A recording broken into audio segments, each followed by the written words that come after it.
नमस्कार, मैं अंजना और आप देख रहे हैं न्यूज सर्कल। आइए बढ़ते हैं आज की बड़ी खबर की ओर। नमस्कार, मैं आपका स्वागत करता हूं आज की इस महत्वपूर्ण खबर में, जहां देश के उपराष्ट्रपति जगदीप धनखड़ ने अचानक अपने पद से इस्तीफा देकर देश की राजनीति में हलचल पैदा कर दी है।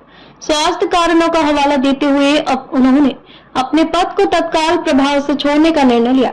आइए जानते हैं इस घटनाक्रम से जुड़ी हर अहम जानकारी विस्तार से। 11 अगस्त 2022 को जगदीप धनखड़ ने भारत के 14वें उपराष्ट्रपति के रूप में शपथ ली थी। इस भूमिका के तहत वे राज्यसभा के सभापति भी बने, लेकिन अब संसद के मानसून सत्र की शुरुआत से ठीक पहले उन्होंने अपने पद से इस्तीफा देकर सभी को चौंका दिया है। इस्तीफा भारत के संविधान के अनुच्छेद 67 के तहत दिया गया है, जो उपराष्ट्रपति को स्वास्थ्य या अन्य कारणों से पद छोड़ने की अनुमति देता है। धनखड़ ऐसे तीसरे उपराष्ट्रपति बन गए हैं जिन्होंने अपना कार्यकाल पूरा होने से पहले ही पद से इस्तीफा दे दिया है।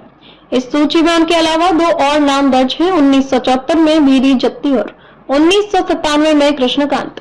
1974 में बीडी जत्ती ने उपराष्ट्रपति पद से इस्तीफा दिया था क्योंकि वे उस समय अंतरिम राष्ट्रपति की भूमिका निभा रहे थे। वहीं 1997 में उपराष्ट्रपति बने कृष्णकांत का कार्यकाल पूरा होने से पहले ही 2002 में निधन हो गया था। अब सवाल ये उठ रहा है कि देश का अगला उपराष्ट्रपति कौन होगा, चूंकि राज्यसभा में राष्ट्रीय जनतांत्रिक गठबंधन यानी एनडीए को बहुमत प्राप्त है, इसलिए संभावना है कि अगला उपराष्ट्रपति भी एनडीए के समर्थन से चुना जाएगा।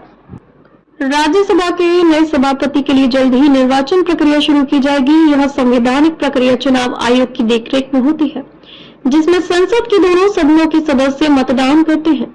धनखड़ के इस्तीफा ने न केवल संवैधानिक प्रक्रिया को आगे बढ़ाया है, बल्कि राजनीतिक चर्चाओं को भी हवा दे दी है। कई जानकार मानते हैं कि इस इस्तीफे के पीछे सिर्फ स्वास्थ्य कारण ही नहीं, बल्कि कुछ राजनीतिक परिस्थितियां भी जिम्मेदार हो सकती हैं। हालांकि इस पर कोई आधिकारिक बयान नहीं आया है।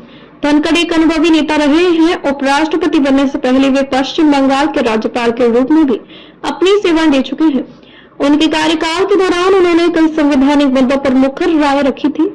उनका इस्तीफा ऐसे समय आया है जब देश में कई महत्वपूर्ण विधायी प्रक्रिया चल रही है और संसद का मानसून सत्र भी शुरू होने जा रहा है। अब पूरा देश इस बात की प्रतीक्षा कर रहा है कि अगला उपराष्ट्रपति कौन होगा। क्या यह कोई नया चेहरा होगा या किसी वरिष्ठ नेता को यह जिम्मेदारी दी जाएगी, यह तो आने वाले दिनों में पता चलेगा। फिलहाल यह इस्तीफा भारत के संवैधानिक इतिहास में एक महत्वपूर्ण मोड़ के रूप में देखा जा रहा है।